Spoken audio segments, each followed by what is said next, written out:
Hello, everyone. I'm Jim Garrison.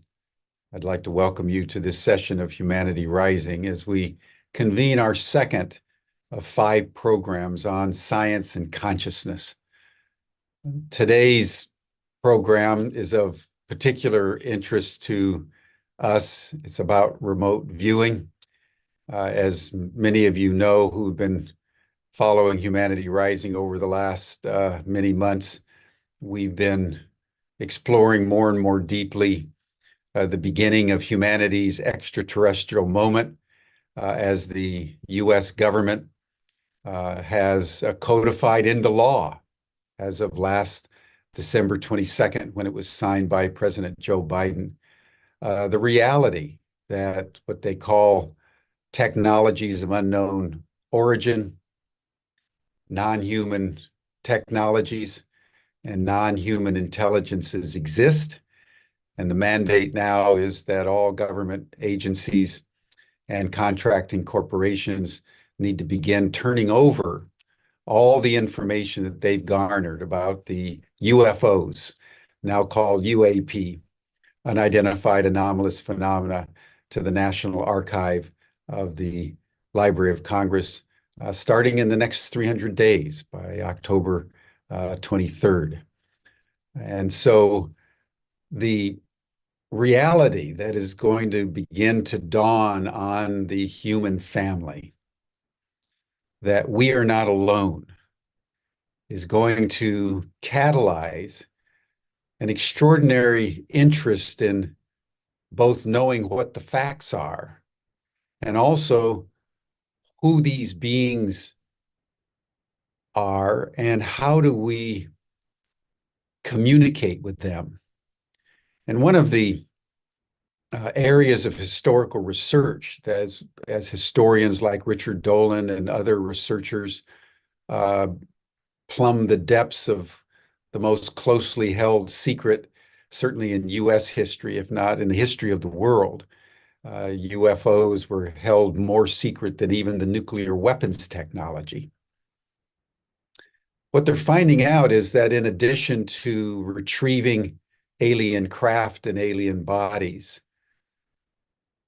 the Central Intelligence Agency, beginning in the 1960s, very soon after the dawning of the UFO age, as it were, with the crash in Roswell, New Mexico in 1947, and then Aztec, New Mexico in 1948, where actual craft and bodies were retrieved.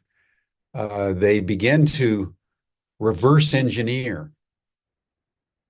And one of the challenges is they had no idea under current physical materialist physics how to do that with these craft that were so far advanced of any human capacity that they defied analysis. And they discovered that remote viewing gave scientists an accurate analysis of not only what the craft were comprised of, but where they were.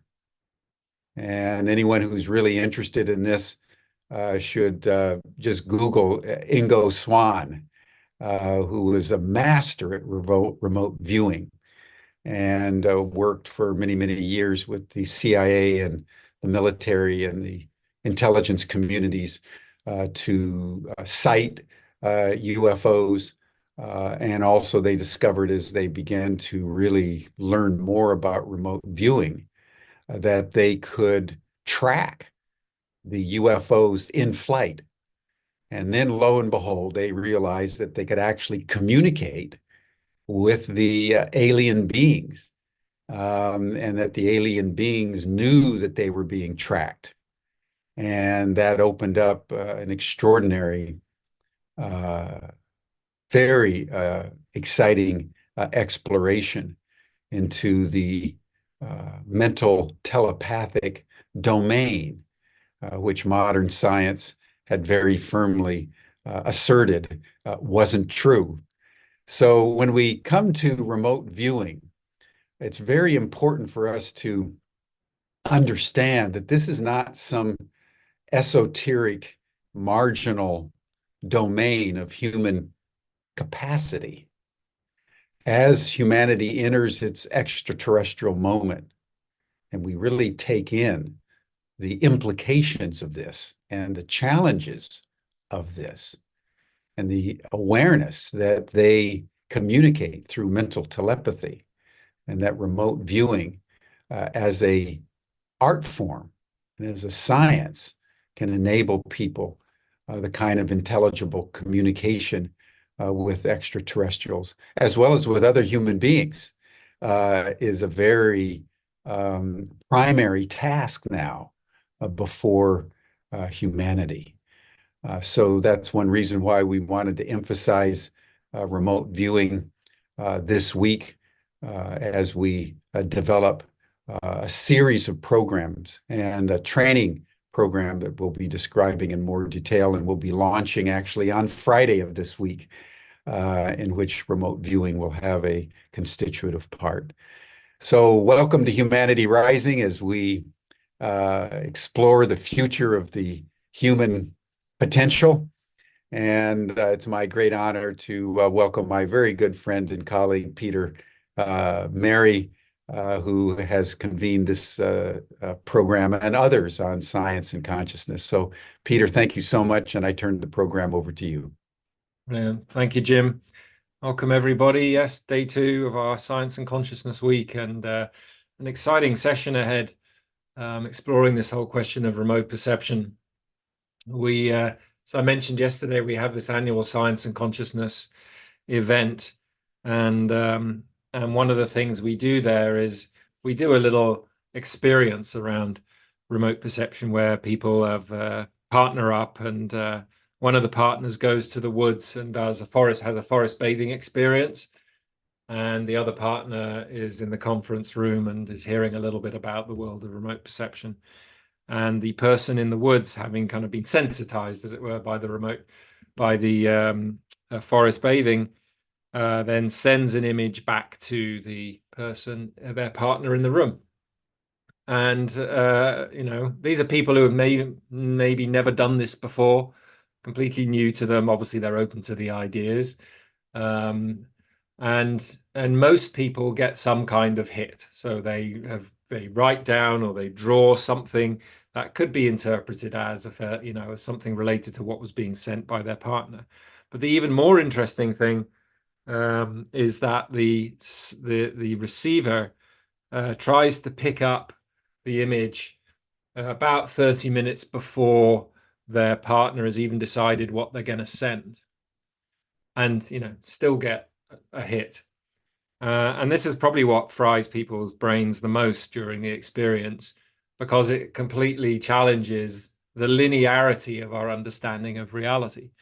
I mean, obviously, it's challenging enough to kind of look at this question of space and the fact that somehow somebody is able to send a picture through space to somebody far away who, according to traditional materialist physics, should not be able to pick up that image at all. There's no explanation for how that would work. But not only that, but to do it outside of linear time. And this is what, when we dive into this world, we find the concepts of space and time change radically to the ones that we're taught at school and the ones that our culture generally accepts as being the norm. And it's pointing us to a whole different way of understanding reality. And that's the essence, behind all of this, these exciting insights and these practices. Well, what does it tell us about who we are, about the nature of this world that we live in? And in the context that Jim set earlier, the nature maybe of a reality that beings from other planets take as completely natural. What does it tell us about that? And what can we learn about that from people who are familiar with that dimension of reality for whom it is quite normal? And so it's very exciting today to have 3 people with us for whom it is quite normal. Well, I will ask them if it's quite normal, but who is part of their daily work and practice. So David Harker and Daz Smith are both practicing remote viewers. and Luigi Sciambarella works at the Monroe Institute, heads up the Monroe Institute in the UK. And as many of you might well have heard of the Monroe Institute, done a lot of research in this area over the years, or not just on the practice, but also on how can you help people to experience the states of consciousness that make this kind of practice possible. So what we thought we'd do is we just start with a little exploration of, well, what actually is this? What do we mean by remote viewing or remote perception? And then have Daz and David tell us a little bit about their work, what they actually do, explore some of the implications of that for what it tells us about our world, and then how can other people do this? How can we develop this ourselves? And then hopefully we'll have time for Luigi to play us one of the Monroe latest Monroe soundtracks that can help us in our own consciousness to be able to develop these kind of practices. So welcome everyone. Thanks very much for joining us today. So who's gonna take the first bite at this? What do we mean? What is remote viewing or remote perception? Maybe David or Daz kick us off. Go on then. Right, so remote viewing is practice of perceiving things, that are otherwise not available to the physical senses, remote in time and or space. I think a really important thing to clarify about remote viewing is that the mechanism by which we are doing the receiving or the perceiving is not special. We are doing what psychics and mystics and everyday people who have inexplicable experiences are doing. The difference that sets it apart is that we do it within a scientific protocol. So remote viewing is always done blind. So the viewer will be describing something and they will not be told what it is. So this keeps their imagination and biases out of the data. They will be viewing a target on purpose that has been chosen by somebody else to say, the viewer will describe such and such an event on such and such a date in this location and tell me this information. And they'll traditionally write that down on a piece of paper, seal it in an envelope, and not show the viewer. So the viewer records their perceptions, which is usually just writing it down.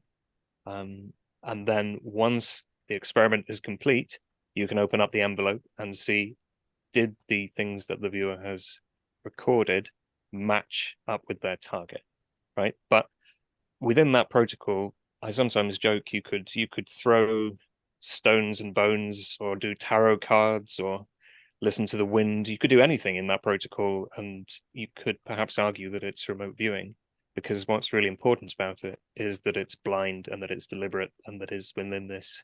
It was developed as a laboratory protocol to prove that this effect was really real. But it does have huge value in learning to do it as well, because the blinding aspect of it means you can't kid yourself. Thanks, David. Daz, anything you'd add to that? No, I think that pretty much covers it, other than most modern people practicing remote viewing have kind of followed a method that is a derivative of what the military used in the 70s and 80s. So they do tend to try to follow a more formal approach in most cases. You don't have to, but most people do, yeah. And that was developed by Stanford Research Institute from 72 to 95. And was that basically the protocol David just described? No, there's the distinction between methodology, which is what Daz is talking about, which is generally controlled remote viewing or some derivative of it, which is the kind of various approaches that have come down from the US government research program. And then the protocol, which is the blinding, the recording, the feedback, all that stuff. So within the protocol, you can chop and change your method. Some people use no method. Joe McMoneagle, I think, is quite famously anti-methodology, and he just does his own thing, and it's fine within that protocol. Right. Luigi, from your research and things at Monroe, anything you'd want to add to help people understand what we're talking about here? Yeah, I mean, you mentioned the term remote perception. I think that that's probably the most accurate. Viewing kind of locks us into the visual sense and makes it, and often the most vocal remote viewers describe things visually and write about them visually and then draw things, and therefore people think that they have to see things, but that's only one way of actually gathering information. Um, there's also the idea that you have to travel to the location, so it's often conflated with out of body experiences, but we found that that's not true. Some people are excellent and find it very easy to go out of body, and are terrible remote viewers. You can go to a target location, for instance, out of body, hover over the target and be distracted by a particular feature. Whereas when you're remote sensing, then you can gather a lot of information, which isn't just things that you would gather through the physical senses, whether you're seeing or hearing or touching the object, or whatever it is. You can get information about its history, for instance, or its future. So there's a richness to the data that you can connect to with remote viewing or remote sensing that makes it a quite a unique type of experience. And there are states that we can get into that facilitate that process even more. Even in people who are very skilled remote viewers, it can be enhanced effectively through particular methods. Great, thank you for adding that. So David and Daz, I mean, you describe yourselves as professional remote viewers. Just tell us a little bit about what that work involves, as much as you're allowed to, assuming, what do you do when somebody says, "I need your services"? Just give us a taste of what the kind of work you. Daz, do you want to go first? Yeah, I can do.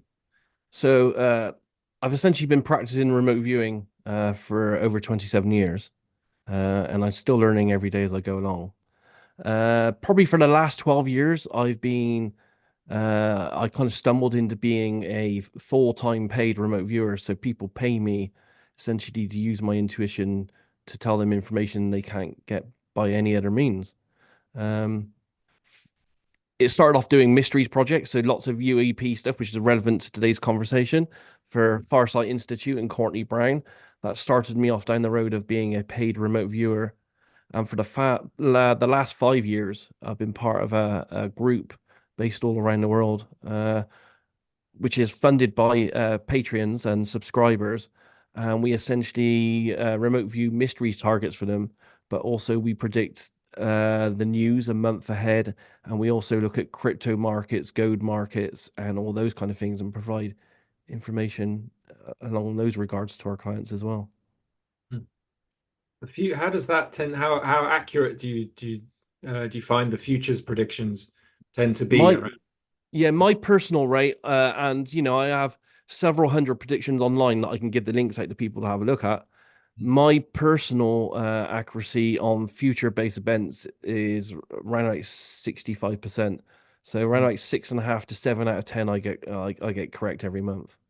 Wow! And is that kind of would you say, is there an average? Is that fairly standard, or is that above? There seems to be. There are lots of people out there trying to predict future events using a technique called ARV, called associative remote viewing, where you essentially associate outcomes with different events. So one outcome for if a team wins, or a second outcome if it loses, and they essentially try to go to their future to see what they would be seeing as feedback to determine that outcome. Most people doing that over a long period of time only achieve an accuracy of between 55 and 65%. We sometimes have space where we can go higher than that. But yeah, there just seem to be a plateau and something happening there when you're looking into the future. It's not as accurate as looking at past and present targets and data.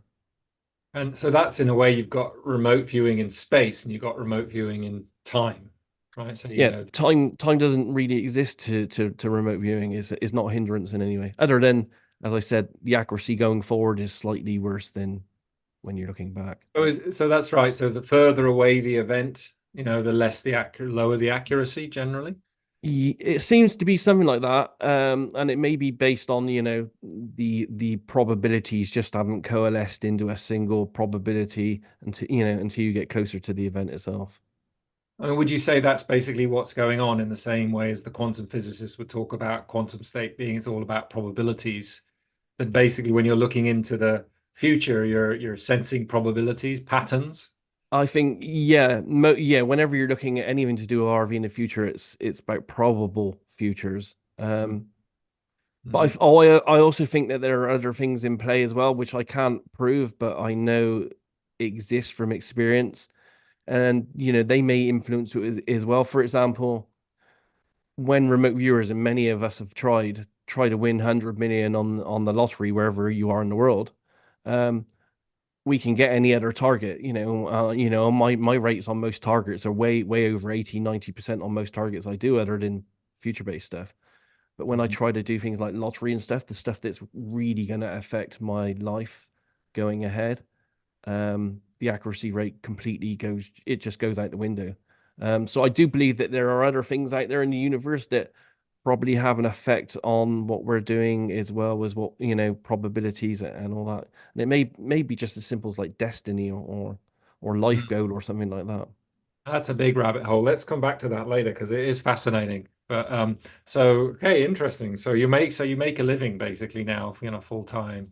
I make a very good living full time remote viewing for as I said, for the subscribers, but also for clients. And relevant to today's conversation, David has actually worked for me on, well, he's working for me now on paid work on several projects, but he also worked for me on a UAP based project we did for someone quite you know, quite well into the UAP research in the past as well, that we can discuss briefly with Jim a bit later.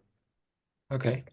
Yeah. I mean, do you want to, I mean, are you able to tell us what you were being asked to do for that? Yeah, it was for a person that's involved in the disclosure movement. It was a second target or project that I've worked for that person, which was UAP based, and the target itself was to when David worked on this one as well, and it was to go back and look at an experience this person had in the desert that they felt may have been a non-human intelligence abduction event. Oh, okay. Okay. So then was going backwards in time. Yes, we went backwards on that one. Yeah. Inverted commas. Backwards, yeah. Great. Oh, well, thanks. Fascinating. I'm sure there's loads of questions in people's mind. But let's, David, a little bit like your work. What do you get up to? Well, I'm a baby compared to Daz. I've only been at it just a bit over 5 years now, which has been a lot of hard training to get to a point where I'm good enough to work professionally. So I'm not making a full living out of it yet, but I'm beginning to. I also do media stuff. I'm on my second podcast. The current one includes Daz and 2 other remote viewers, and we're trying to discuss various aspects of psi and remote viewing and psychic phenomenon and anomalous experiences in a way that's accessible to a broad audience, because I think a lot of people have these experiences and are embarrassed to talk about it, or they always really wanted to know but were too afraid to ask. So we're trying to be to psi phenomenon what Top Gear is to cars, you know, that you can have only a passing interest in motorsports and still enjoy watching the show, or you could be very keen, enthusiastic, and knowledgeable and still get something out of it. So we're trying to address the broader questions that people have, and how our experience as remote viewers and just our own life experience can inform interpretations of those. So yeah, professionally, my focus is on business stuff, although the way that can be done can be very personal as well. I think Daz will attest that you get a lot of emails saying, my cat has gone missing, can you help? And it's like, well, what do you want from us? Maybe we could give you the current location of the cat, but it'll be gone by the time you get there. I mean, is this really the appropriate tool? But if you say trying to find a new executive to join your business, and you've got a few applicants, and you want to do your due diligence and see, does anybody have sinister plans, ulterior motives, conflict of interest, and to look into the future. How well is that person going to fit into the team? How successful are they going to be? You can also look at timelines, how things change over time, or we're going to launch this product, what issues might there be with it? So you could look at something that a business is doing from the perspective of the customer and just see, how does the customer feel emotionally about this? And, maybe they're thinking, this vacuum cleaner is useless. I regret spending $600 on it. Or maybe they're just really thrilled about it. So remote viewing can be used to investigate real physical things, and that's how we train. Somebody will come up with a target that says describe Stonehenge or whatever, and then we try and draw what we perceive and describe it, and then find out whether we're right or wrong. But it can be used to explore completely non-physical things, which I think has a really big bearing on the UAP aspect of this, because I think in my experience, a lot of that is non-physical, right? There maybe isn't any real physical component to it, but it doesn't preclude people having very real experiences of this phenomenon. So we can look at hypotheticals. We can, if people are familiar with Jung's idea of the collective unconscious, just taking that as a model, we can go anywhere in there as well. So remote viewing isn't just for establishing ground truth in physical reality. It's a tool that we can use to explore the whole of consciousness, really. Wow, fascinating.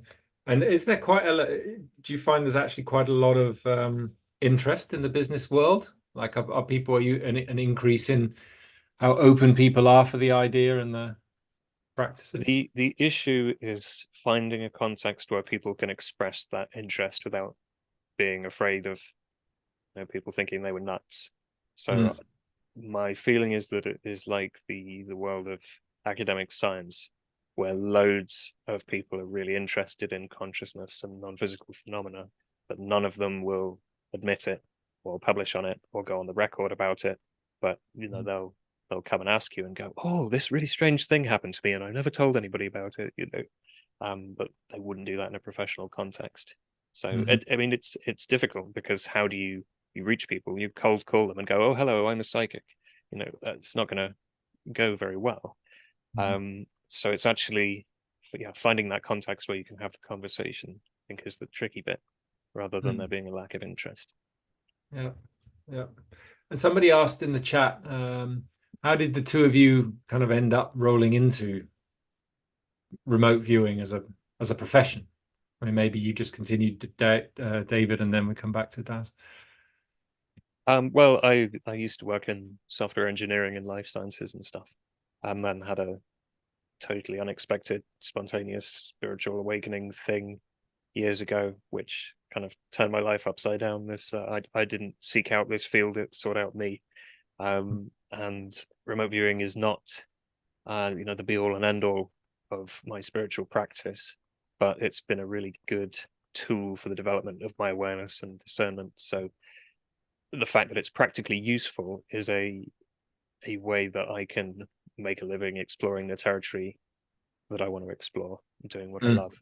I'm not writing software anymore, which really lost its shine when I lost my materialist perspective. There's the key. Yeah. Thanks, Nate. Yeah, Daz. My pathway was different in that I've always been interested in the paranormal. So for me, I started reading books on paranormal from the age of 10 onwards. And from the age of, informally, from around about 13, 14 onwards, I trained. I was lucky enough to have a mother that was a clairvoyant medium who ran the local spiritualist church. So from a very early age, early teens, I trained informally in those techniques as well. But I formally trained in clairvoyance, mediumship, and channeling, divination, all that kind of stuff from the age of 15 to 21. And that was all the classical, psychic techniques. I came across remote viewing at a UFO conference in Leeds. Leeds used to hold the best UFO conferences here in the UK back in the 90s, with Quest International. And they had a remote viewer there talking about remote viewing, and that was in 1992.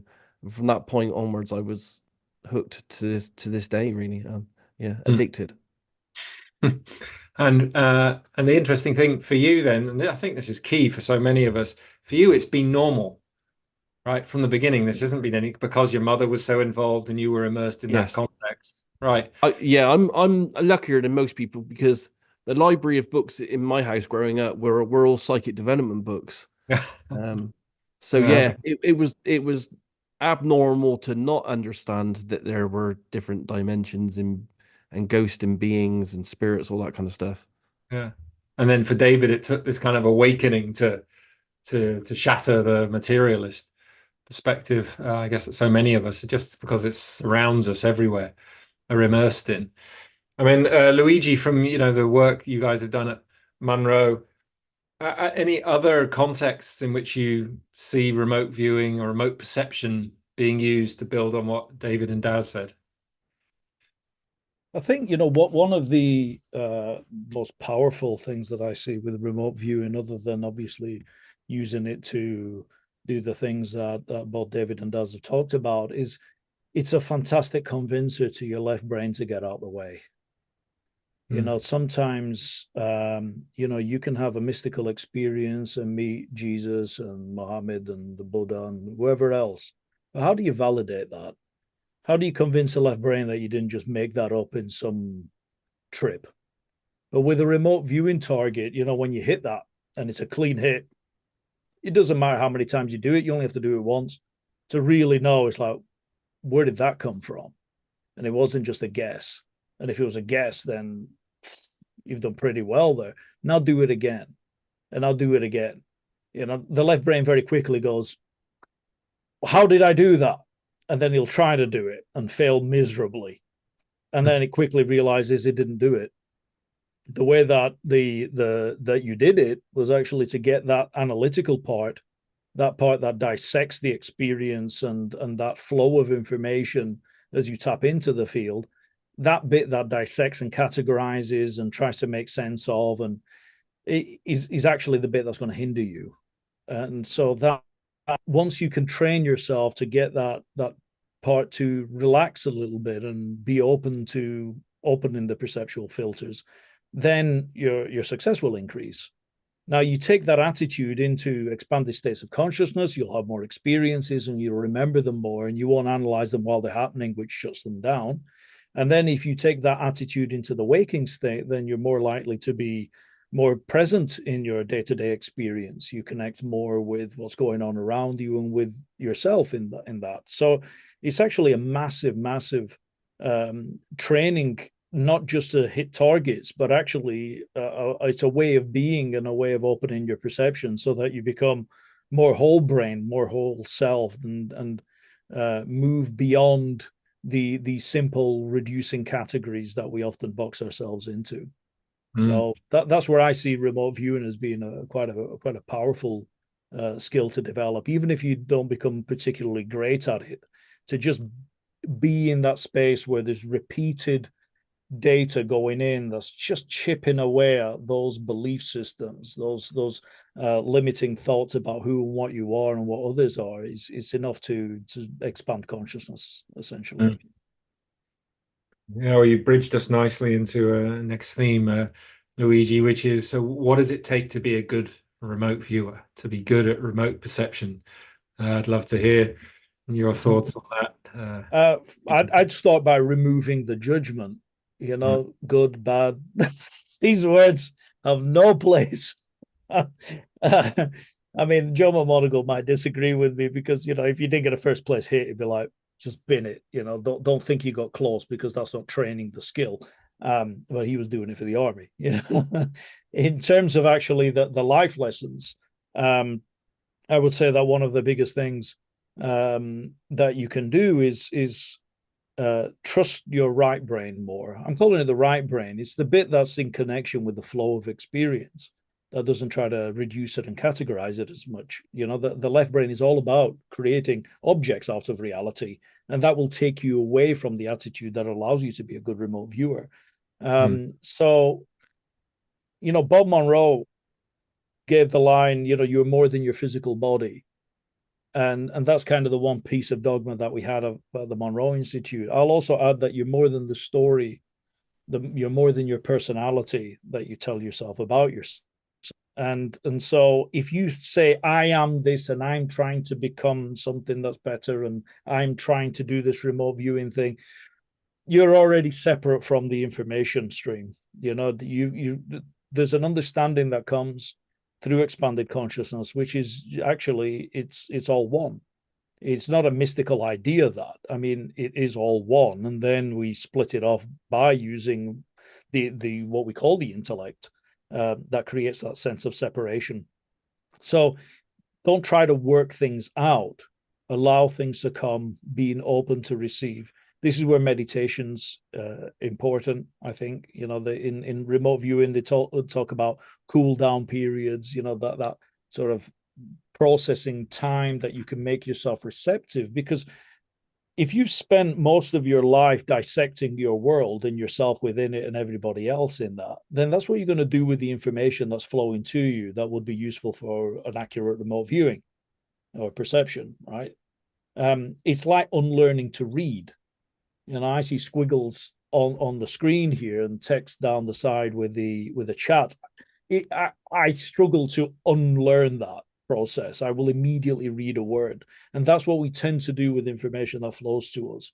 And in remote viewing, that gets in the way. But even if you take that into an out-of-body experience, or you know, some we're talking about connections with non-physical entities or physical in some other form, in some other time or place and all that kind of thing, we can still apply perceptions to that and say, well, I'm only going to recognize you if you look like this. So I've heard about the grays and the tall blues and all this kind of stuff. Now I recognize an alien. You know, otherwise, if it's just perception coming in and I get an intuitive flow of information, then I'm going to discount that because it didn't look like what I was expecting, for instance. So this is, you know, it's a bigger question about how do we actually perceive reality? How much are we actually constructing? How much of it is top down rather than bottom up? Because we're not just taking information, we're always doing something with it. And so if you want to be an excellent remote viewer, and this applies to just exploring everything to do with consciousness, then whatever you get in terms of information, take it with a pinch of salt.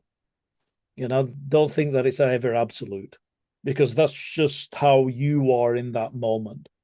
And so repeated testing, very gently, gentle persistence, not an aggressive persistence, gentle persistence, little and often, is the way to go. And also trying things at different times of day as well. You know, the left brain will say, okay, this is the time because this is what I've heard is the correct time to do these practices, and everyone's different. So it could be the right practice just at the wrong time for you. Before bed, for instance, is the worst time for most people because all of their physical faculties are telling them to go to sleep. But yet that's maybe the time that they carve out in the day that they have available. So, you know, there's stuff to play with. Brilliant. Thanks, Luigi. I mean, David and Daz, both of you have obviously developed these capacities, and both of you teach others. So I'd love to hear, you know, what was your own experience of learning to be able to do this, and what were the hardest things, or maybe still are, you know, the hardest things to get beyond, to be effective at it, and maybe, you know, what are some of the tips you offer in your teachings to people as well? Go on, Daz. I was hoping you'd go first. Okay. Well, I can if you want. Well, on the who can do remote viewing, I think everyone can do it. But we have to be honest that not everyone's going to be good. It's like every other skill in life, you know. I'd love to be able to play the guitar. I tried it once. I wasn't very good at it. So, you know, I moved on to other things.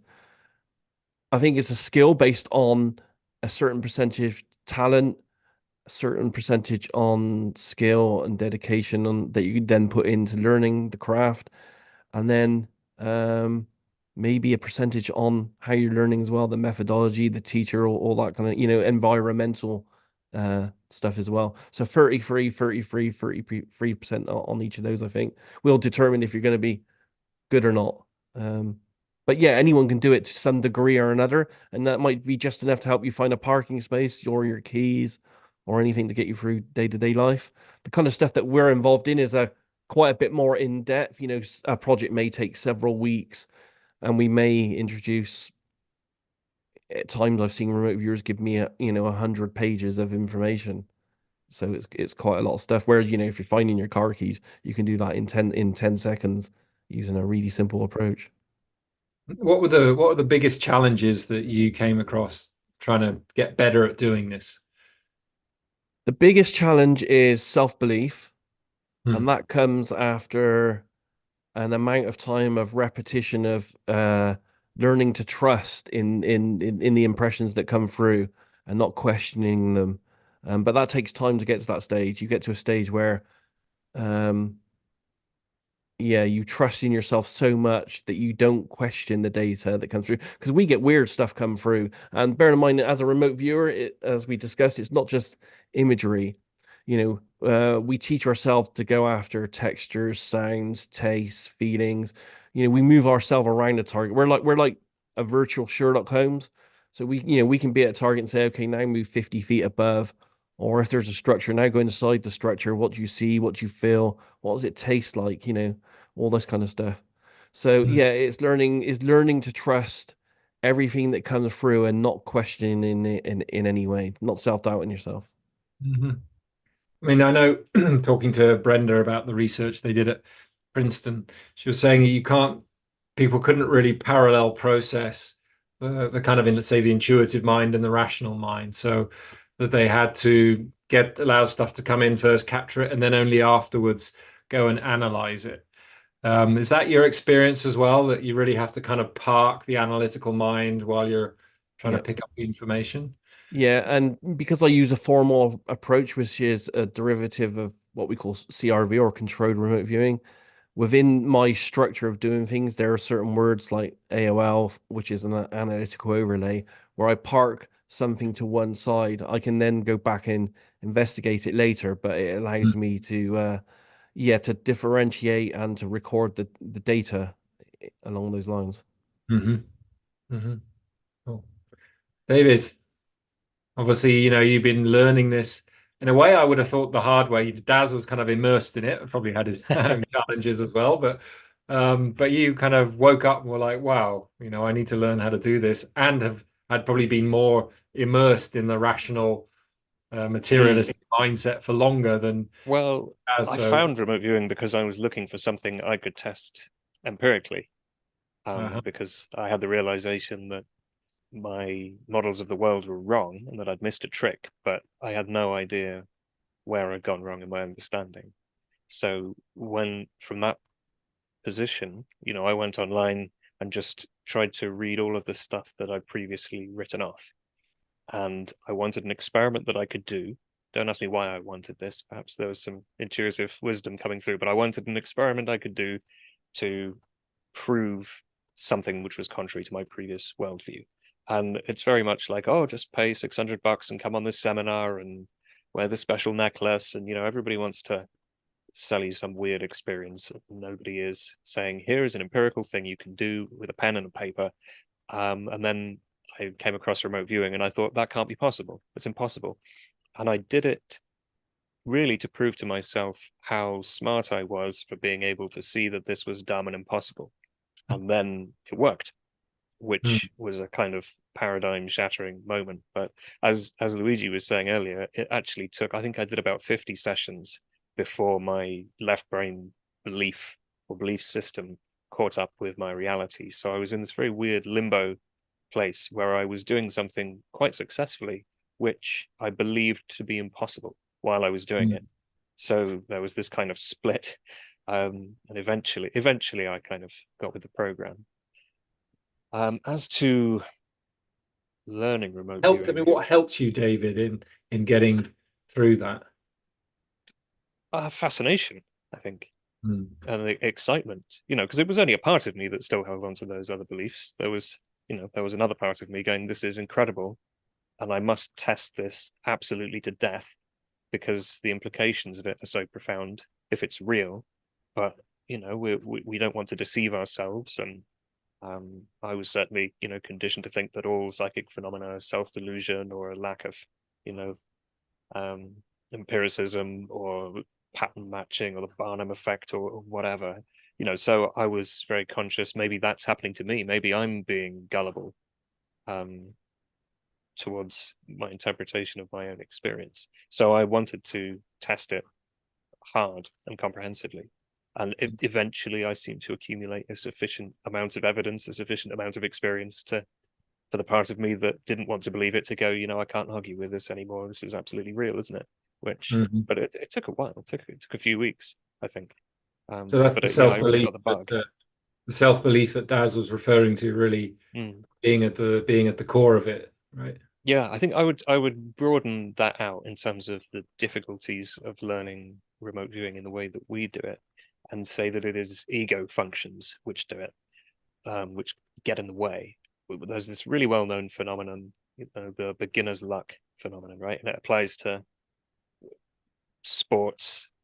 It applies to lots of new skills that you might pick up, but initially you just do it and you have quite good results. And then you begin to overthink it, and the left brain starts to analyze, oh, maybe if I hold the golf club a little bit differently, and then the process stops happening naturally because the intellect is kind of sticking its oar in. You also have ego issues with the fact that this is such a fantastical thing, and the sense of self wants to own it and say, I am a remote viewer, I have these amazing magic powers, and it wants to take that on as a badge of honor or something. So it tries to do it, but the ego is not a part of the self which is psychic. It can't do it. It likes to guess. In the technical jargon we call AOL, or analytic overlay, where you'll be writing your session and you'll say, oh, it's red, it's metallic, it's rumbling, and then part of you will say it's a steam train, and then everything from that point onwards will just be steam trains, and it will be wrong because you've become attached to this. I know what it is, I'm so good. And one way through that is just to defeat it by allowing it to be wrong over and over and over again. There really is no substitute for years of practice. You could practice more or less effectively, but it's a kind of wearing down, chipping away process before you can just integrate the reality of this to the point where you can do it casually. And that was the point for me when, as Daz says, I was able to start doing things like finding parking spaces rather than having to sit down and go through this complex process on paper. You've exercised those muscles enough that it becomes automatic at that point. And let's say you've got somebody who's maybe they've meditated a little bit, they got some kind of sense of self-awareness, and they're wanting to develop these remote viewing capacities. What are the first things you suggest they do? What, you say, okay, spend a few weeks doing this and then come back to me. I mean, is there a kind of first step that you generally give it a try and have a direct personal experience of it? Quite frequently, people have read 5 or 6 books and watched hundreds of hours of YouTube and whatever, and have tried to tackle the topic intellectually without ever having a go. And we'll say things like, one day I would like to try it for myself. And the reality is you can try it for yourself in about 1 minute. My first remote viewing session lasted 20 seconds and was some scribbles on one post-it note. And that was it. And that matched up with the feedback well enough that it made me do a huge double take and continue to investigate. But the experience of this is inherently a mystical experience, and it's about self-knowledge, right? Training in remote viewing is really learning your own language and coming to know the inner side of yourself.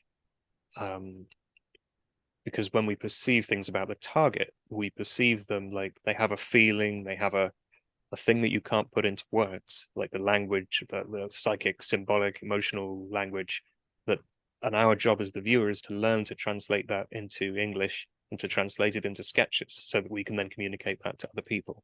But it's not it's not straightforward. You know, you have to get it wrong and experience the same thing a few times in a few training sessions, and then you might go, oh, that's what vehicles feel like, and then you'll know for next time. But you have to kind of learn by trial and error to build up that inner vocabulary.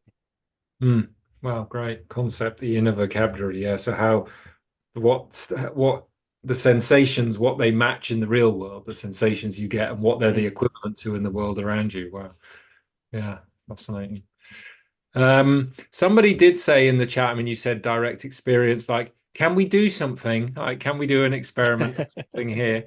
I don't even know if that's possible, but if we could, then I know Luigi has a soundtrack that would help us get our minds ready. But I don't know, David, is there something like we could just play with, or is it you got to have other conditions for it? I don't see why not. If we want to. I did put a link to a YouTube video in there where me and a colleague, Josh, got a complete beginner who's never tried remote viewing before, but has done a bit of meditation and stuff, and walked him through the process. So if anybody has, no background on this and wants to just dip their toes in, the link I put in the text chat to YouTube, and you can follow along through that video and try out the same targets that our guest there is trying out. Okay. But is there something we could do here in like 10 minutes or something? Yeah, absolutely. There is? Okay. Who's David, I mean, and Luigi. Oh yeah. Oh, you'd like to do it now? Shouldn't we listen to Luigi's thing? As saying no. Well, I can provide some backing tones and so on that can help to kind of get that left brain chilled out a little bit. I can guide it if somebody pings me a target reference, and if you keep it that way, that keeps I me can find a into target. something I've like got some that. training targets. Maybe we can do something like that, just to have a play with it. Daz, you're looking doubtful. Yeah, to be honest, it's not this ad hoc approach method is not the way I work or teach or anything. So I'll leave it to David to do this kind of approach. It's not something I work with or agree with. I mean, people could have their very first experience of they could have the beginner's non-local perception, right? It's not something that you could build upon infinitely, but it's just a little flavor, I think. And David, let's just try. We can try something, and knowing that it's it's an experience, not a proper experiment or whatever, and is what it is. Now, if people want to get the benefit from Luigi's soundtrack, you will need to put headphones on.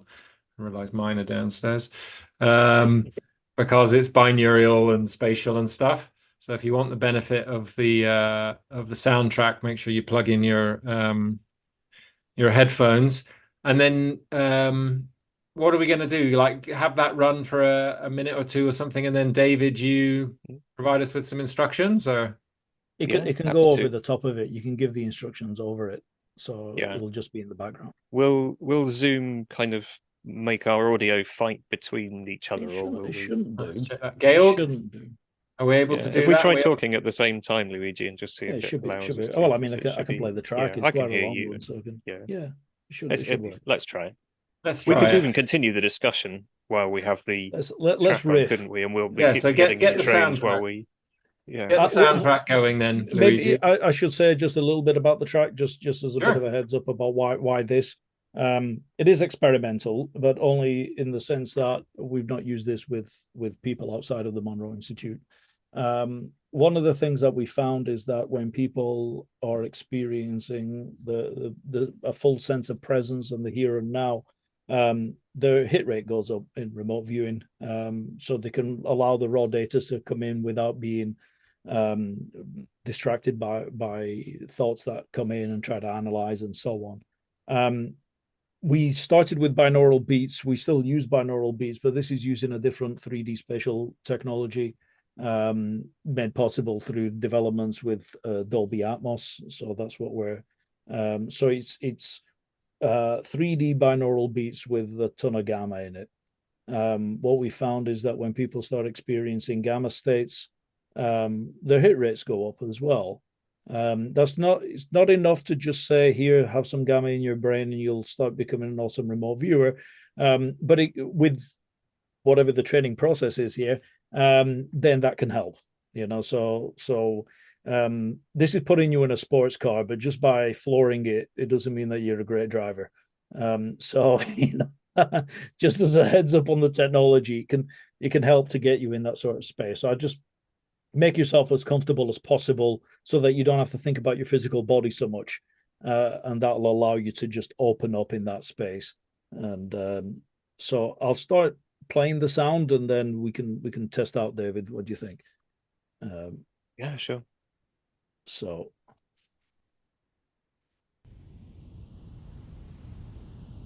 you'll always hear some pink noise, which is this kind of sound, and then there'll be better music attached to that. Okay. We can hear you on top of the soundtrack, so that's good. Yeah, that's a good start. So remember, you'll need a headset to get the benefits of it. So if you were in the headset, you will find that things are moving around. That's perfectly normal. We've tested this out a lot at the Monroe Institute with participants. Most people find this very, very pleasant. Nobody's head's blown up, so that's always good. And so you're not total guinea pigs here, is what I'm getting at.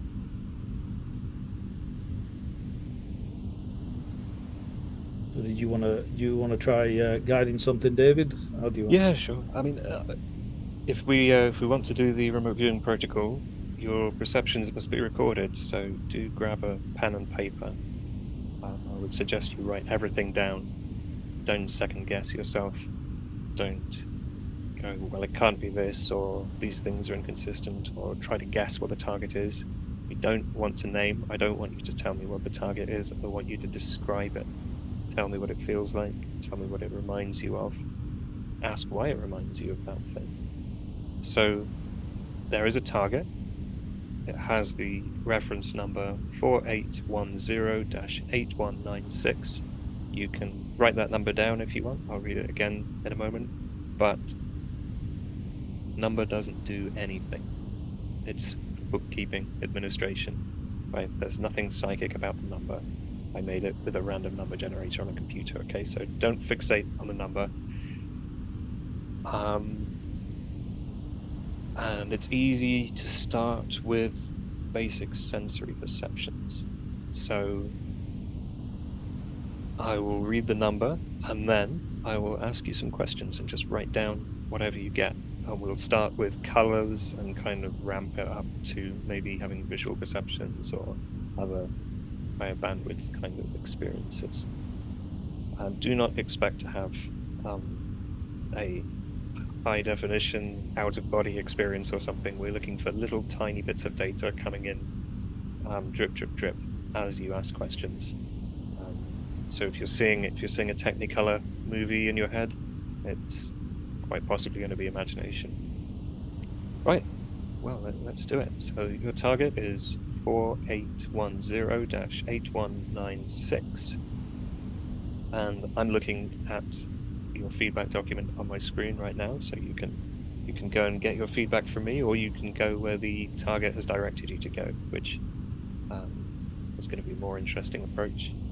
So first of all, what are the main colors in the target, or textures of, how does the light reflect? Is it bright or dark? What's the contrast like? Just broad strokes, optical kind of feelings from it. Colors is a great place to start. What color is it? And then immediately what comes into your head, what was the first thing you got when you asked, what color is it? Ask a few questions like that to yourself. Just write down the very first thing that pops in. It should pop in very quickly. Now look at textures. If it helps you, put your hand out in front of you. Just imagine you're running your fingers over whatever this is. Feel the texture of it. Poke it. Is it firm? Is it squishy? Is it hard? Is there more than one texture? Just do the things in order of importance. Just accept things as they come with that intention. What about smells? What can I smell at the time? Some things don't smell of anything. Some things are very smelly. What can you smell at this target?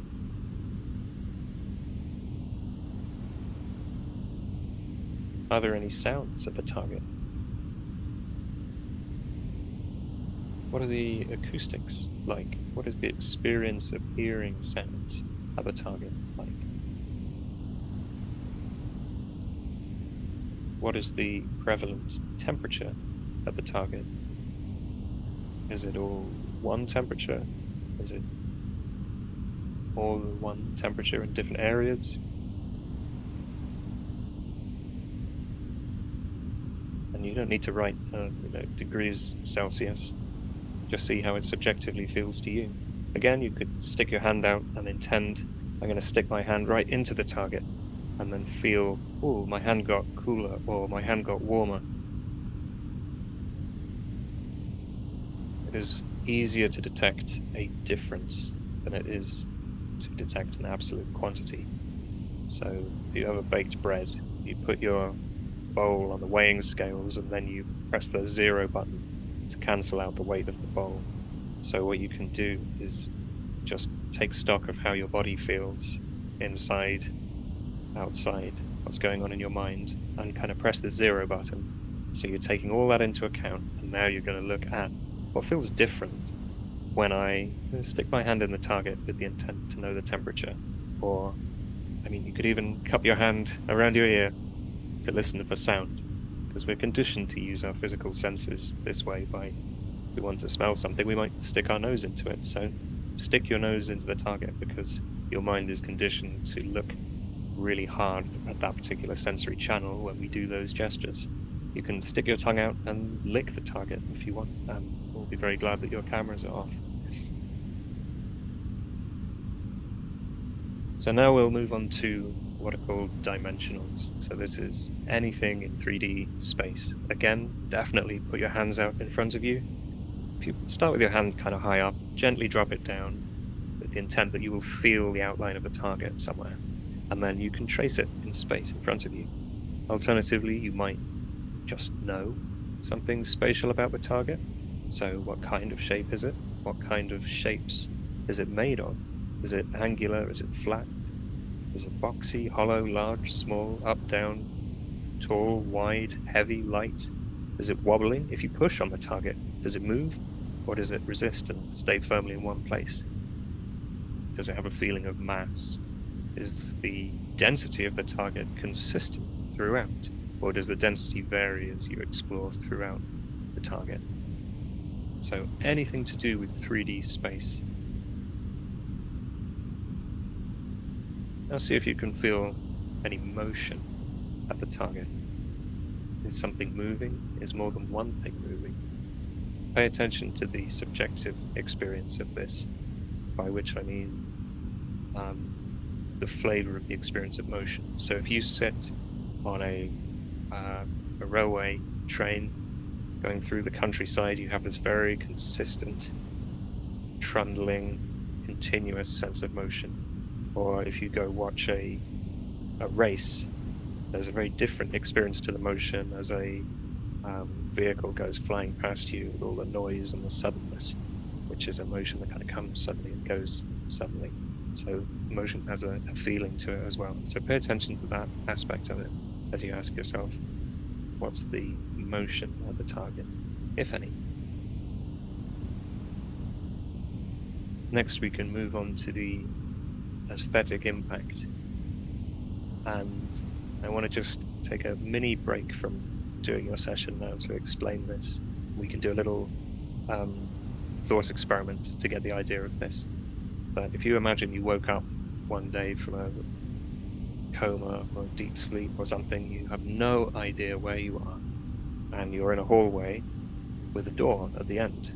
You don't know what's on the other side of that door. So you walk up the hallway and throw open the door, and you see that you are a couple of 100 feet off the ground, high up in the Swiss Alps, and you have this vast panoramic view in front of you, and snow and chalets and people skiing, and this huge sense of space and natural beauty and awe. All of that will hit you at once when you open that door, right? And that feeling will remind you of something, or there'll be words you can put it into.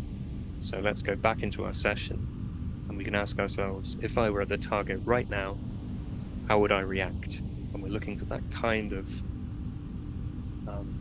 all together, bundled up sensory experience. What would it be like if I were at the target now?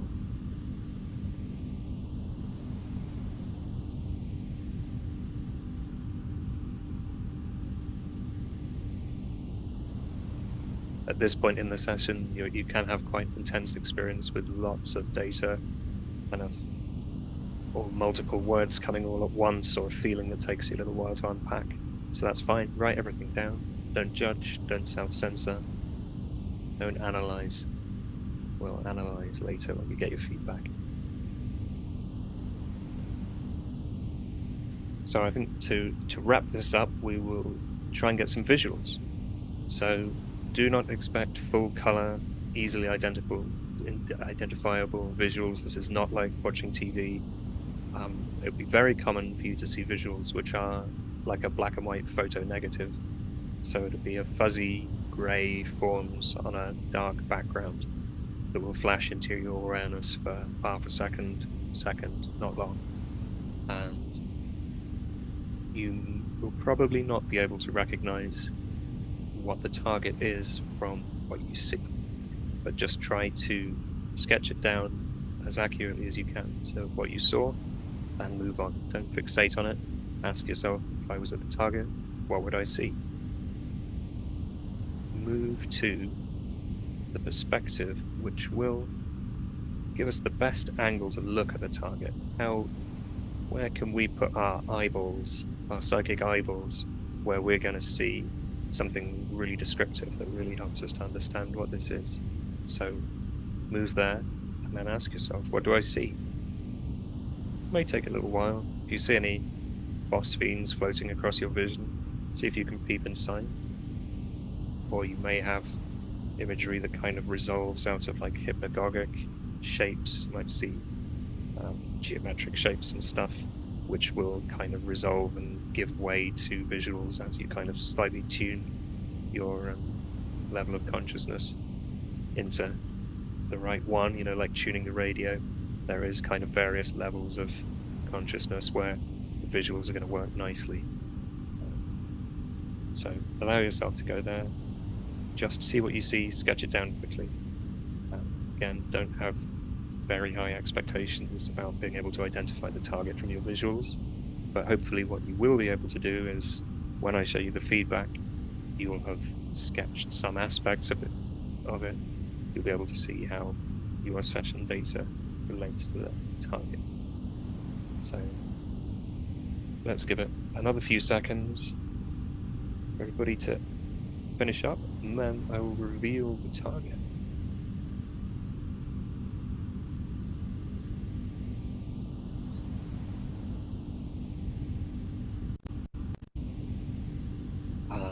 Luigi, you will have to turn off your audio, I think. Yeah, I'm just phasing that down and stop. The floor is yours, David. Super, right. Oop. Zoom has disappeared. There we go. So,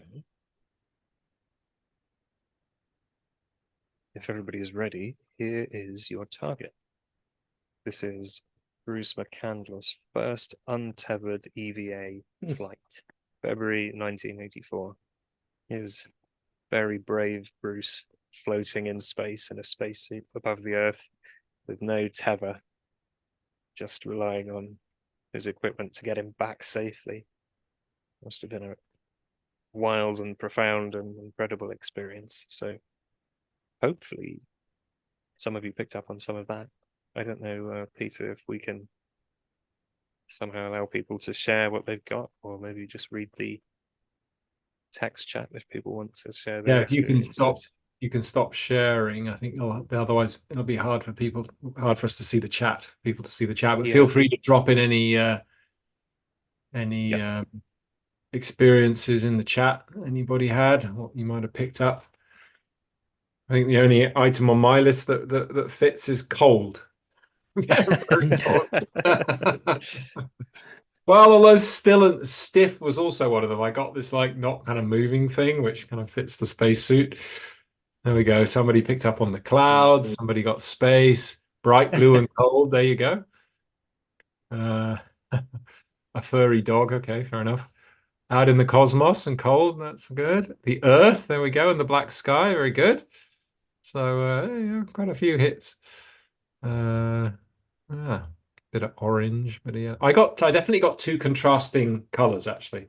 Tell you what happened. Like I got that, and then I got then I kind of saw red and green, and then my head just went Christmas, and then I couldn't get it out. I was like bells and kind of shit, and I was like, oh no, couldn't get couldn't get the Christmas thing.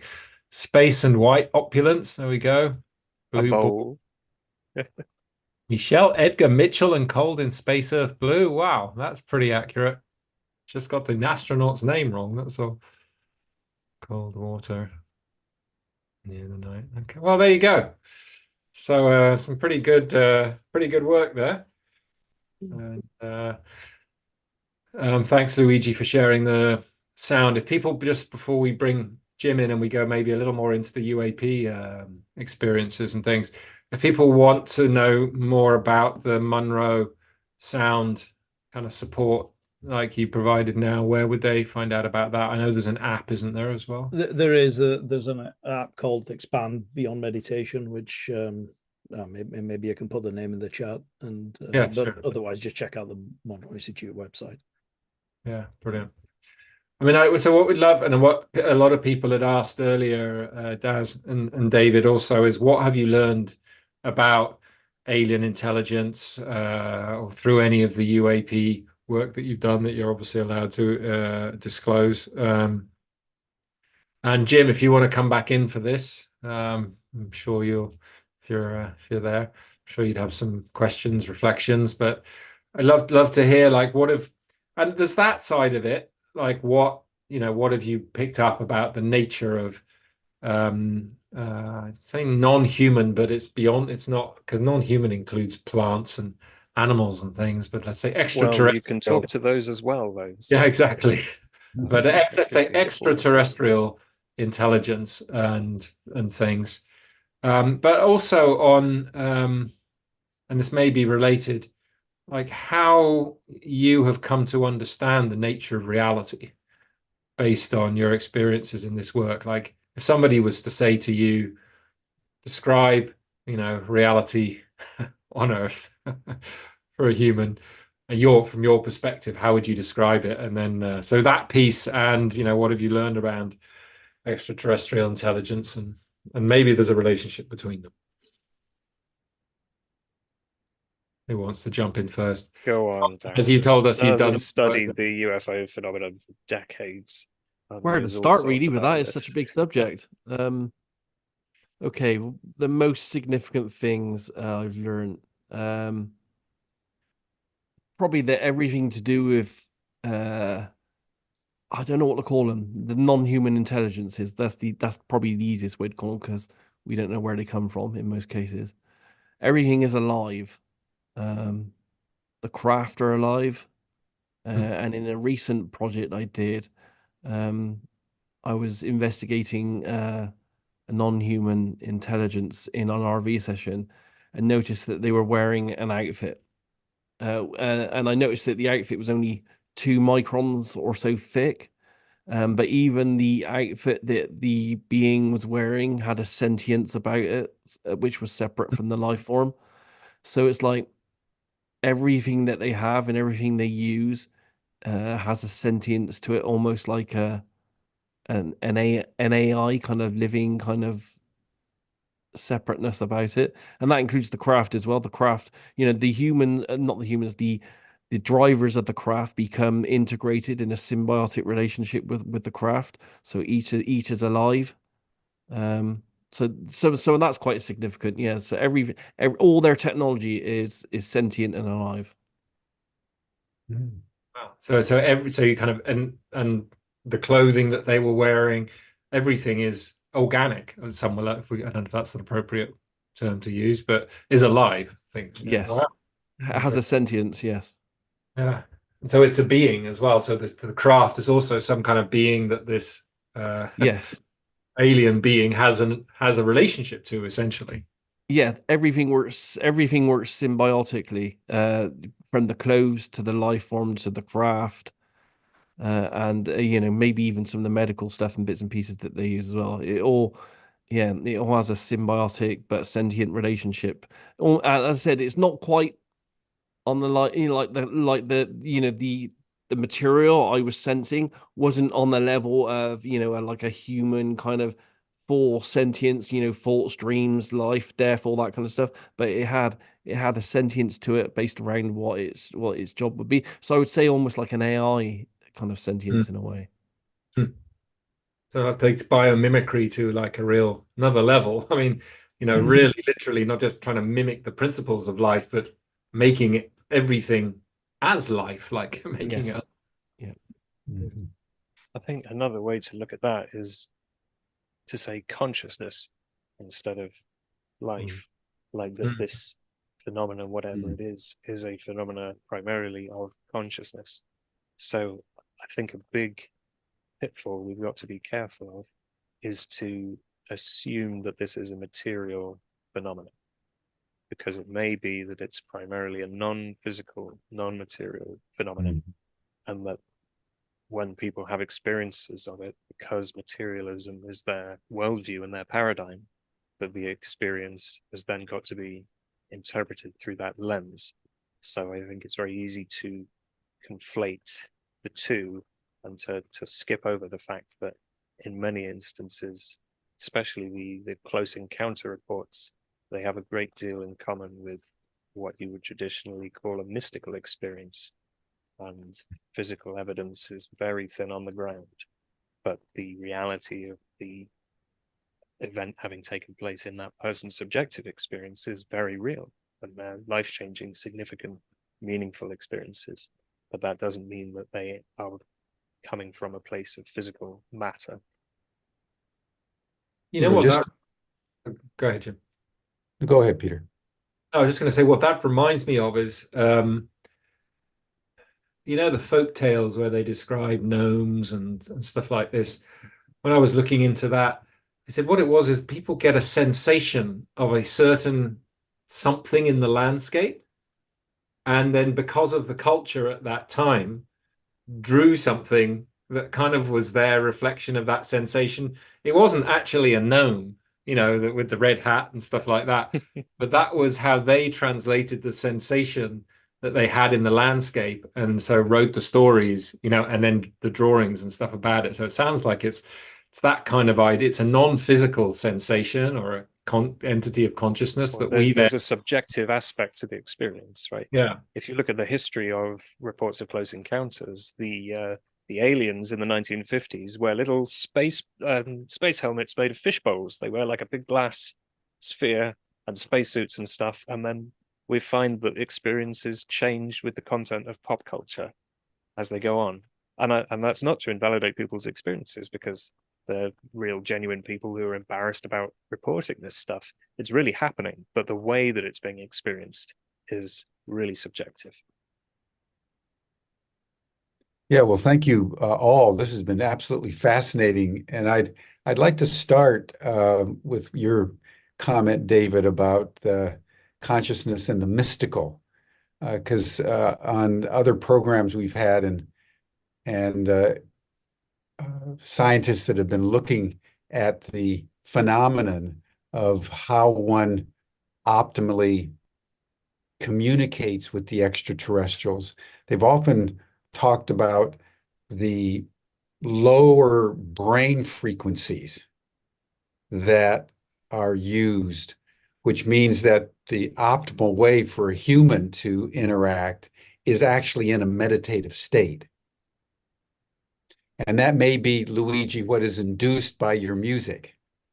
It was kind of spacey music, and you feel a little dissociated in a way, but then you become just more calm. And I know that the CIA was actually teaching meditative and yogic techniques to the practitioners. And so I would love to have your comments on the relationship between these lower brain frequencies and what we would term a meditative state, and one's capacity to engage in successful remote viewing or communication with ETs? Or is it more non-meditative and simply intuitive? Yeah, Well, there are different modes of experience which correlate with different brainwave frequencies. I know Luigi will have a lot to say about this, so I won't kind of go into the depth of it, but from the point of view of remote viewing, we would say an alpha brainwave state, which is just relaxed, no intellectual stuff going on. If you're sat zoning out in front of the TV in the evening, you're in an alpha brainwave state. That's sufficient, as long as you're not in the headspace of doing your taxes or working with spreadsheets, you're fine.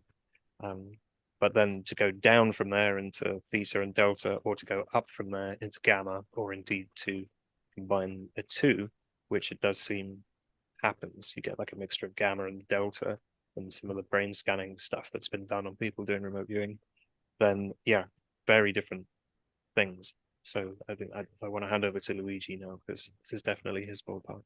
No, it's you're spot on really in terms of what we've observed, David. Alpha's a really interesting state. When we first started exploring, I mean, you'll even hear interviews with Bob Monroe just saying, we don't really know what to do with alpha. It's just a relaxed open focus. And where the fun's at is in that delta theta boundary, around about 4 hertz, 4 cycles per second. Lots of dreaming. If you're conscious within that, you will have either a conscious out-of-body experience or a lucid dream. And it's also a really nice territory for exploring non-local consciousness and consciousness that isn't limited to time. So this is what tends to happen when you go really low. But what's really interesting is that if you can get into a mind-awake, body-asleep state, then gamma starts to spike in the brain. So it's almost as if the lower you go, then you're moving in the opposite direction to these higher frequencies, and then suddenly the higher frequencies come in at the same time as the lowest frequencies. And if you can remain conscious within that, then which doesn't often happen. If you go into delta, for instance, you're usually asleep. I mean, in deep sleep, that's primarily what you've got, asynchronous or synchronous delta, sorry. And therefore it's called slow wave sleep, and that's where you recover a lot of physical things. But if you're conscious within that, gamma can spike. So what we tend to see is that who was it? Were you David? You were talking about the collective unconscious. If you're conscious within deep sleep, essentially you start tapping into that field, the collective unconscious. So you start with your personal dreamscape, and then you can go into outer, essentially. And when you move into gamma states, then you connect with higher order consciousness. But alpha is really important because it acts like a bridge, a memory bridge between the two as well. So if you don't train your alpha, that it can be very, very difficult to actually come back with the information. So we find, for instance, when we put EEGs on people, that when they go into a deep meditative state, we can see that maybe their delta was huge, but so was their gamma. But if their alpha is really low, then they won't remember much about what was going on. And it's different to sleep. They just feel they were somewhere else, and they just can't quite grasp what happened. So mindfulness practices in particular can train that alpha to be a bit broader and a bit more rounded, and then that means that you can come back with more knowledge of the experience. So one of the things that we're trying to do with the technology is to support moving into that delta theta boundary, and at the same time add in this gamma that can keep you a little bit more consciously present while the experience is taking place. And then the training is, obviously David provided lovely verbal guidance there. It just keeps your conscious mind active enough to not lose it. So also engaging in some sort of task can be very useful, but not like grasping very rigidly on trying to, I need to aggressively grab a target.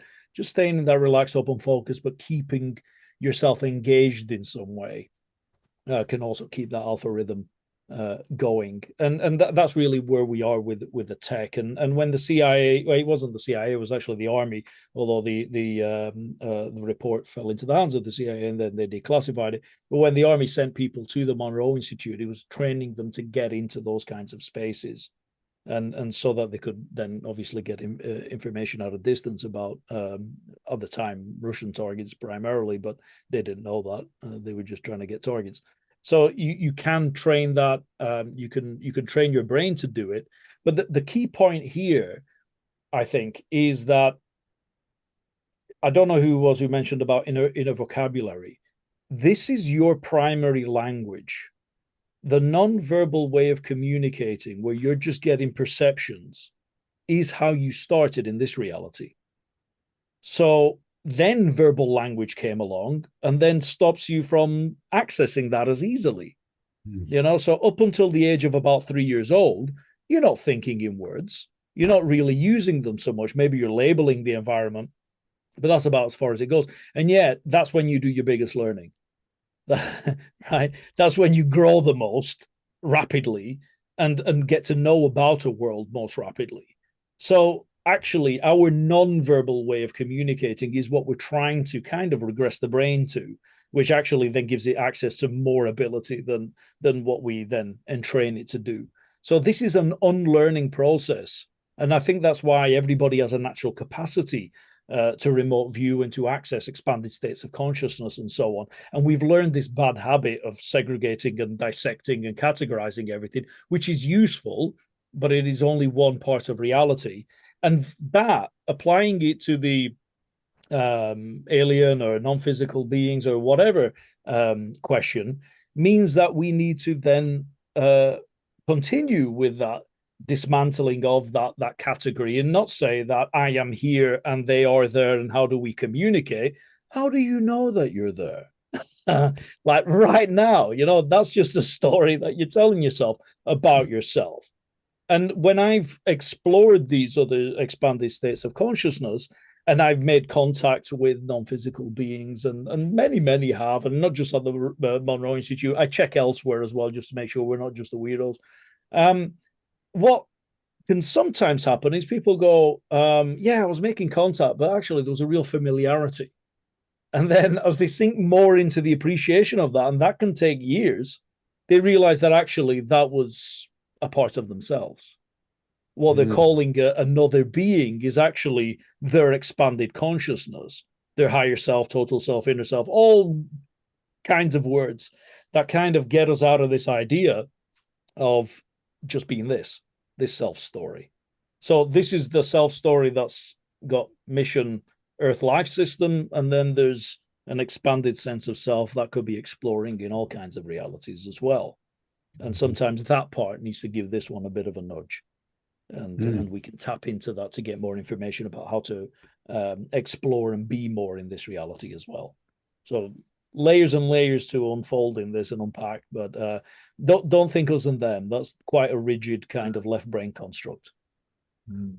That's brilliant. That's brilliant. I mean, to advance, we have to unlearn. and you know, the farther down you go in terms of the brain frequencies, the more you access the ones that are more elevated. So that's really good. Thank you, Luigi. And I know we're pressed for time, but I wanted to just open up one other domain, which is also part of the overall framework for communication, and that is just simply interspecies communication generically. In other words, people who have learned how to communicate with trees or their animals or plants have reported an enhanced capacity for ET communication. So that in some ways, just to build on what you were just saying, Luigi, humanity has become so narcissistic and contained in itself that part of the challenge, I think, for all of us at this moment is simply to explode those confining categories and begin to learn the mother tongue.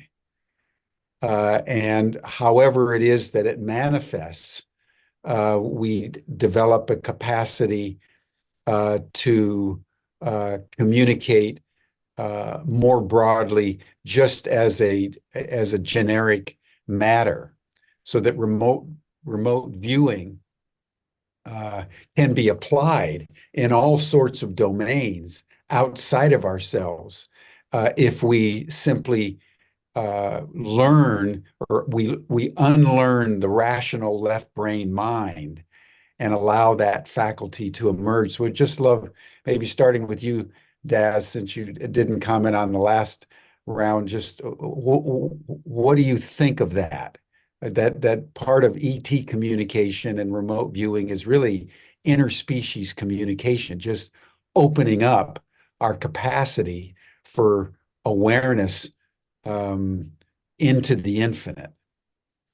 Yeah, absolutely. Everything in the universe is connected, us and all the other life forms out there. So communication comes really easy through remote viewing, because as a remote viewer, you can just move yourself around. So you can say, okay, move into the consciousness of this being, and let's experience each other, and let's see what their emotions are. Let's see how they're thinking, what they want. Why are they here?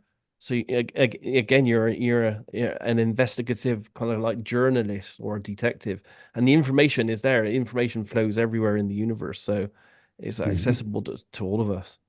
I mean, if you have 5 minutes, I could actually show you a real client remote viewing session of a UAP case, if you're interested in seeing the kind of data we can get. Absolutely. We have Okay, another so 5 minutes if you do. yeah, if it's okay to share the screen here a second, then. Yeah, absolutely. Okay, so you can see the screen here. Yeah. So this is a remote viewing session for a client several years ago. That was the number I had, so I had no idea what the target was beforehand. And this is the structure I use, which is CRV. So you can get an idea of the kind of information that comes in here. So, this is my initial kind of flow of information that came through automatically, which I broke down into words. My writing's hard to read, so bear with me. But, I was getting all kinds of things like textures and textures of it being solid structure, dark, brittle, dense, layered, made of hard grays, which then gave me a guess in my head of a metal called bismuth, which I wrote down as an AOL. And, I was getting lots of other stuff here. So it's initially telling me straight off the bat that I was looking at a metal here.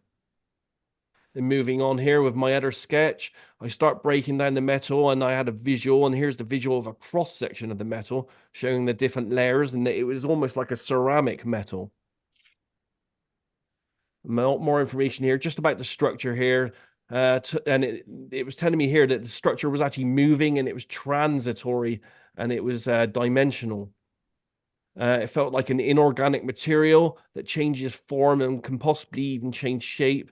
It's a material that bends and reforms when a certain energy is applied, and it's a bit like Play-Doh. And then I'm going into some sketches of how the structure actually moves. So it's a solid material that is pulled from one place to another. And when it's being pulled, you can see it malform, and it's a bit like metal solder. This is just some sensory information here that we get. Then I go on to sketches. So this is the actual structure itself, and this is actually showing the structure as it moves through time and space. It stretches and malforms itself, and it becomes like a semi-liquid. I'm trying to draw here a cross section of the structure, so it's slick, curved, solid, dense, clean, and it vibrates. And this is the hull, and it's white, iridescent, curved, and it's a structure. Bear in mind, I'm blind at this stage, so I don't even know what the target could be. It could be anything in time and space. So we just go into some more detailed stuff here. This is too complex here, but I start knowing that this is a curved white, gray, blue, glowing energy motion craft. It feels like the nose of an aircraft that I'm looking at here. This is just more data on this, talking about the energy flow of it. I'm trying to draw it again here, a bit more of an advanced sketch. The arrow around the structure ignites or burns for a few millimeters distance away from the craft. It sounds like something powering up or charged. Let's see if we've got some more sketches. So here's some sketches about the movement itself. The target feels like it is advanced material or structure that when using a vast amount of energy from inside, it vibrates the layers, creating a semi or transparent physical appearance, like a ghost. I sense that there is also a time component to this, a distortion in time as the material structure is being pulled or dispersed. And there's me trying to draw it in a bit more detail about the before, the craft before, what it looks like during the actual movement event, and then after the movement event. And then we have some, these are just word crowds we do to take words and break down the words to get more data. So like dimensional and transitory vibration. And then in a later session, just to show you some other stuff, I cued myself with the origin of the target structure. And this was actually trying to track it back through space to an origin or a location. So these were like stops or locations it was making along the way, navigation points it was making actually to find its way to Earth. Details from the people themselves here, because I asked them what they were doing. They said they were taking measurements, conditions of the planet, and I sensed they had a feeling of concern. Things were being watched, measured, and readings were being made. They were observing, making records, and planning. This was experimental. There was a definite feeling of science and observation and record that come from them. They were doing things with numbers and charts and taking data. They were watching us, observing life, and I had to sense that they felt that we were like a zoo for them. And there's just other data here, but I'll give you a quick note. So I looked again at the material composite structure of the craft itself. This is looking very up close. I had all these things about something to do with the this kind of double-headed kind of, I don't know, mechanism of how it was made there. And Daz, during this process, you didn't know that you were dealing with a UAP. No. Energy stuff here, more energy stuff and how the energy works from an internal engine system. And then later on, I mean, there's more, I'm just skirting through it. But, when I described the actual occupants themselves, that's when you start getting data like this. Wow. So, eye stuff, finger stuff with the fingertips. And then later there may even be some brain stuff, internal stuff. So, I know I skirted through it, but it was just to give you a general kind of idea of the kind of data that, a remote viewer can get on these type of targets. That's extraordinary. That's extraordinary. And it's so consistent with other remote viewing experiences that are out there. And watching you, there's some physicists that have actually done what you did and reverse engineered the craft and gotten patents on what they discovered. So the specificity of what you accomplished is replicable. With the proper training and so forth. That's amazing. Thank you. That's amazing. Not to be a party pooper, but I would like to inject a note of caution to the interpretation of data like that. I mentioned briefly earlier that it is possible to remote view information which has no grounding in physical reality. And you can do this, for example, with Hollywood movie characters, comic book characters, and the viewer can report as if this is a real person. You can even strike up a dialogue with this fictional character, and they will respond in character, and it's possible for this to happen and the viewer not to realize that they are interacting with something which only exists in the collective imagination, or indeed in the imagination of a single person. There have been cases where somebody has, and I shan't name names, but where somebody has got some remote viewers to describe an esoteric target, something that they were really interested in, but instead of necessarily having the intent to find out the truth of the matter, they had a vested interest in having their own preconceived ideas confirmed. And it is then their intent that the viewers should tell them exactly what they want to hear, rather than that we should discover the truth. So it's not to say that Daz's session is wrong. I'm certainly not saying that. I'm just saying whenever we look at esoteric stuff like this, we can't take the remote viewing data as fact, even when it seems to line up really nicely with what other people have been saying. Yeah, Very good point. It's feedback that determines if remote viewing is actually occurred or not. So it's always best to use remote viewing on targets with a good amount of feedback that you can, then assess the remote viewing data to see if it's accurate or not. Yeah.